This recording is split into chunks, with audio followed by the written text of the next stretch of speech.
Alright, this is Nia Manu coming back again with the second video. For this video, we're in the book of 2nd Esdras, chapter 2, verses 26 down to 30. And this is most definitely for Jacob's trouble. This time is about to come. Get it while you can. Verse 26, and it reads, As for the servants are the saints are the prophets, and the prophets are the servants. As for the servants whom I have given thee, there shall not one of them perish, for I will require them from among thy number. That's our biggest insurance, I would say insurance policy, but that's our biggest insurance policy. See, we're going to be required by the Heavenly Father to perform a specific, matter of fact, that's the best way to put it, a specific role within his movie. So as long as we keep doing everything we need to do to be prepared and get ready for that big role, for that big star in his movie, he's fine. He gonna make sure we make it to that point, no matter what. That's our insurance policy.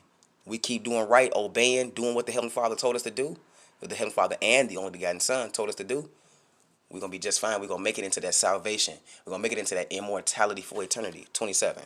This is all about going through Jacob's trouble right here as far as for this particular video. Be not weary. So don't be spiritually troubled. Don't be worried about it. The story was already written. The success, the victory, the 144,000% success rate was already written. We just have to have the faith and hope and continue on. Be not weary, for when the day of trouble in heaven is cometh, the others are talking about 2/3 of our own nation. Others is 2/3 of our own nation, 2/3 Hebrew Israelites who heard the call and put the phone down, heard that it was work to be done, and said they handicapped, they can't do it. Y'all get what I'm saying? They heard the word and said, "Nah, we ain't gonna do that." Those are the others that's gonna be weeping and sorrowful. And it reads, Others shall weep and be sorrowful, but you that did the work, that you that remain diligent, loyal, faithful, and obedient, but thou shalt be merry. You're going to be happy as hell. Merry is different. They could have used happy. They could have used joyous. They could have used rejoiceful. They could have used all them words. They chose merry. That means if you were light skinned, your cheeks going to be rosy red. How much you going to be laughing and having a good time. It's not going to start off with a good time. But once we get past that hour of temptation, then the good time's going to come. It's not going to start off with just, oh, we made it. Nah. We got to go through an hour of temptation. And who's to say when that hour of temptation comes upon us? Because we all got to go through it at separate times. We all got to go through it separately.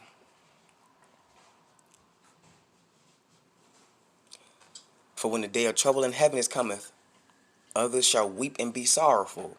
They're gonna be crying and be sorry as hell because they could have, listen, they could have taken heed. They could have listened to the word. They could have preached the same words that they heard. They could have, but they chose not to.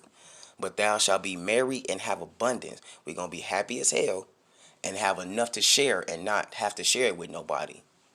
That's a beautiful thing when you got all the things that you need, but you don't have to give it to nobody. You don't have to share it with nobody. You can share. You have enough to share. And it still would not take nothing from your supply. But the beauty about it is we ain't going to be next to nobody to be sharing with another family and whatnot. The only people we sharing with is our own family.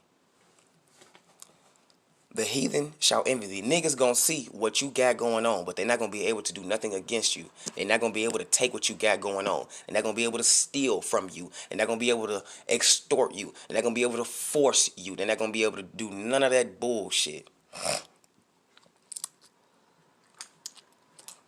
They're not gonna be able to blackmail you.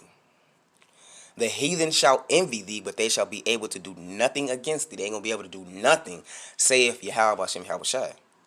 My hand shall cover thee so that thy children shall not see hell. At the top, it was explained that we're good.